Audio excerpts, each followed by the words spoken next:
Guess who's back?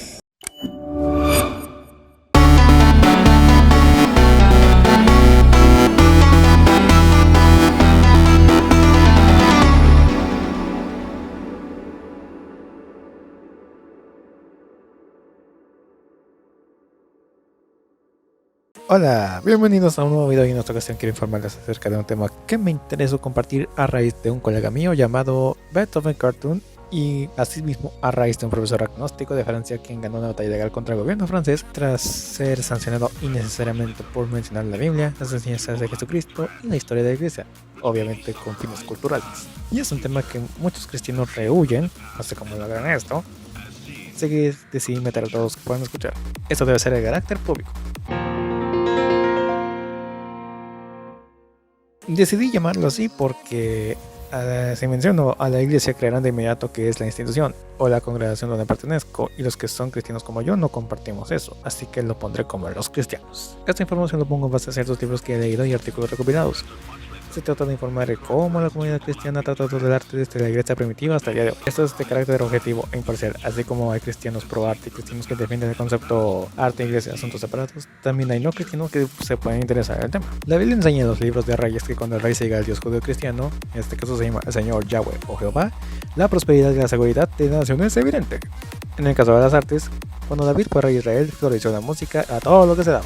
David fue quien escribió muchísimos salmos, lo pueden apreciar en el libro de Salmos. Cuando Moisés lideró al pueblo a la tierra prometida, los artesanos crearon el tabernáculo, y con un lujo de detalles. Durante el reinado de Salomón, la fuerza artesana cobró mayor fuerza, hasta se edificó el templo de Israel, el primero de los tres según la profecía. De hecho, el poder del arte y la creatividad se dieron con mucha mayor fuerza en ese reinado, ya que hasta se veía en las comidas, como pueden apreciarlo en el pasaje donde la reina de Saba visitó a Salomón.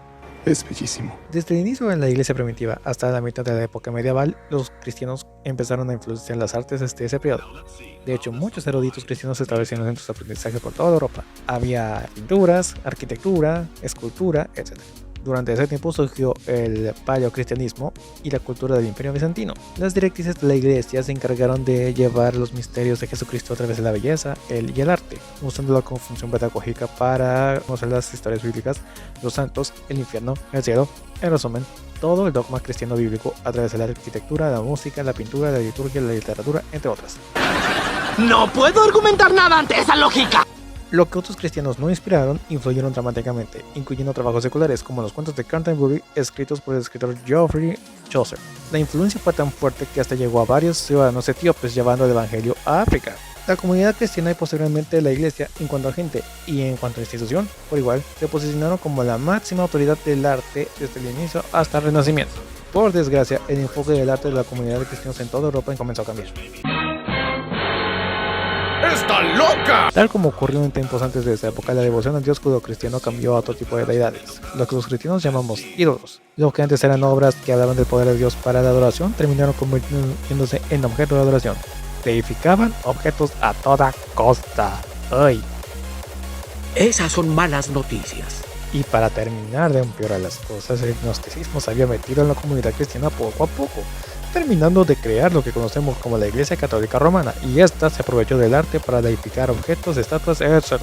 Con todo eso y las fiestas y festividades se convirtieron en pagos de tributos, ofrendas e indulgencias para reliquias e íconos locales. La gente adoraba esas cosas, hasta tenía la audacia de esperar milagros a esos ídolos. Perdón, me quiero morir, doctor.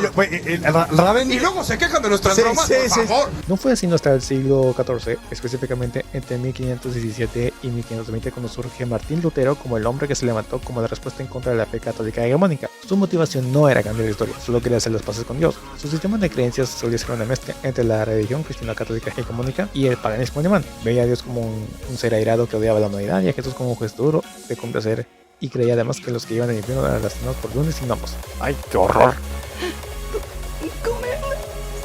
De ahí a que fuera la monje en la orden de los eremitas de Erfurt, hasta que empezó a estudiar la Biblia, el peor error del catolicismo hasta ahora, y clavó las 95 tesis, muy famosas por cierto. Él no tenía idea del impacto que causaría, incluso llevando al nacimiento de la Reforma Protestante. El lado bueno de esto es que las predicaciones dejaron de ser pesadas, ya se podía tener la Biblia al alcance de los demás en el propio idioma, antes era solo el latín. Además los coros comenzaron a distanciarse del latín. Lutero creía que la música era la merecedora de todas las mayores alabanzas, solo siendo superada por la Biblia. Para ser honesto, Lutero era muy bueno en la música y en la composición, era habilidoso con el laúd y el canto, al grado de crear su propio himnario en su idioma en vez del latín, con la condición de que todo himno debe tener enseñanzas directas de la Biblia y evitar todo lo demás, especialmente el derecho canónico del Papa, lo que Lutero calificó de abominable. Por otro lado, Juan Calvino, quien haría magnificar la reforma, simplificó los cultos y la predicación de forma que todos entendieran. Permitió el canto al unísono y prohibió todas las armonías, creyendo que la música del mundo, o sea del sistema antidios o anticristianismo, a pesar de que la música era un regalo de Dios. Y por el lado más severo tenemos a Ulrico Zwinglio. Él era un gran músico, le gustaba escuchar música, sabía tocar varios instrumentos, sus enemigos lo consideraban el evangélico tañedor de la y el pífano, y aún así prohibió los cultos y prohibió todo lo que no fuera explícitamente de las escrituras de la Biblia misma.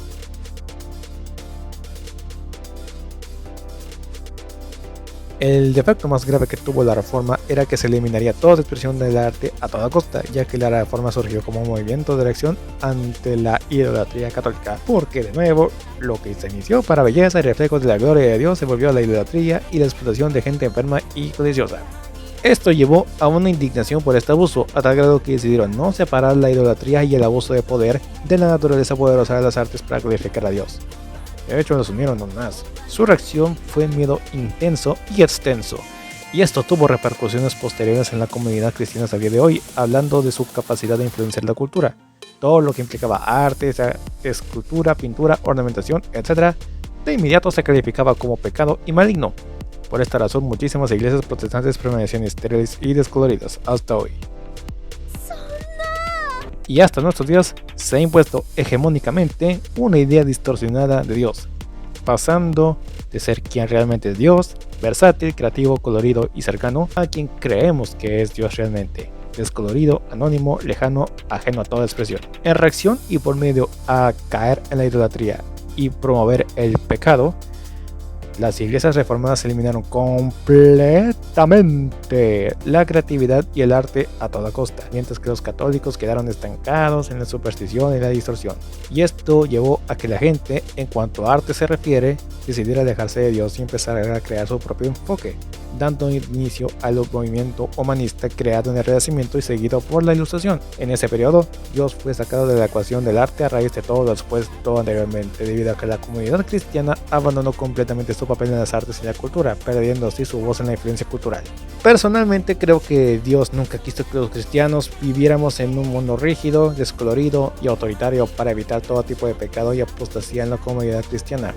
De ser así, seríamos ciegos. La verdad, las cosas como son. Después llegó el siglo XX, la época de los avances máximos, las grandes guerras, la pelea contra el socialismo hegemónico y las revueltas sociales. Ahí la comunidad cristiana comenzó poco a poco a recuperar su papel en las artes. Recordaremos que el único Grammy que tuvo Elvis Presley fue una obra cristiana. Y de hecho empezaron a tener un papel más fuerte. Hasta que entre los 70 y 90 surgió el movimiento del fin de los días, que obligaba a todo cristiano a abandonar literalmente todo y dedicarse única y exclusivamente a la predicación, al ministerio congregacional y al pastorado, con el argumento de la segunda venida de Cristo. Muchísimos jóvenes, en su motivación por querer agradar a Dios, abandonaron absolutamente todo, incluyendo las artes, con el argumento de ¿para qué esforzarse? ¿Para qué si todo se irá por el desagüe? Y eso hizo que gran parte de los cristianos no quisieran aportar al mundo del arte, dejando espacio libre a los no cristianos. Después de eso surgió lo que actualmente conocemos como el entretenimiento cristiano o cultura pop cristiana, cosa que a muchos protestantes al día de hoy ven con asco, que en sí pretende llevar el mensaje de la Biblia a los jóvenes y a la gente, de una forma u otra. Pero llegó un tiempo que los estándares empezaron a ser los mismos, solo para cristianos, hecho solo por cristianos y contenido enteramente familiar. Muy pocos se atrevieron a cambiar el estigma de estereotípico del entretenimiento cristiano, como Mel Gibson con la película La Pasión de Cristo, y bandas y artistas como Ricardo Montaner, Juan Luis Guerra y Skillet en la música, y un buen etcétera. Aún así, se sigue viendo a los cristianos innovadores y creativos en las iglesias y fuera de ellas en cuanto a las artes, con odio, recelo, asco e indignación, declarando cosas que no eran. Y no solo los cristianos mismos se encargan de esto, hasta los mismos no cristianos se encargan de ello, con el argumento de que ¿acaso los cristianos pueden aportar algo bueno al entretenimiento? No solo en términos de mensaje e ideología, sino también en el aspecto de calidad. Seamos honestos. Los cristianos por lo general nos conformamos con los mismos parámetros de calidad una y otra y otra y otra y otra y otra y otra vez y nos salimos de lo mismo.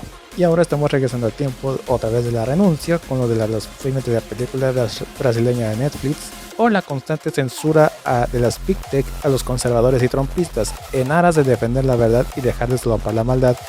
Nos están exigiendo que abandonemos todos los aspectos de la sociedad para no ser cómplices de las élites. Pero ¿cuántos están dispuestos a meterse en los medios y en las artes y ser una fuerte influencia? En el caso de las redes sociales, las Big Tech, muchos youtubers e influencers cristianos se dedican únicamente a los cristianos y a la evangelización, pero pocos se dedican al entretenimiento en cualquier área y cada vez somos más. Tómenme de ejemplo. No solo hacer mensajes cristianos, pero sí hago reviews, locuras y gameplays. Y espero que esto crezca para darle más credibilidad a la comunidad cristiana en cuanto a artes. Con esto concluye la historia de la comunidad cristiana y las artes. El panorama futuro parece muy sombrío, pero hay que motivarse para hacer bien las cosas. Tal vez estés consumiendo un youtuber, influencer, cantante, DJ, dibujante, etc. O sea, un artista que no sabes que es cristiano. ¿Te parece una locura? Pues acabamos más loca la locura. Suscríbanse a este canal y nos vemos en el siguiente video. Y no sé si haga una transmisión en Twitch.